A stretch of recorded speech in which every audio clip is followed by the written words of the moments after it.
Þetta er verkefni 12 í Excel, síða 2 ávextir. Nú ætlum við að útbúa skífurit eða svona kökurit. Ég set A2 til B6 í blokk og ég fer hérna í Insert og hér vel ég Pie og vel þetta útlit hérna. Og ég skrifa fyrirsögn.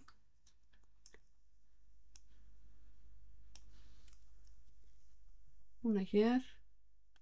Smelli svo hér utan á og ég ætla að hafa skýringareitin fyrir ofan skífuritið.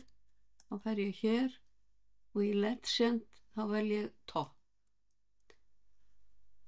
Og ég ætla að hafa gildi við skífurnar að þá vel ég hérna Data Labels Outside End.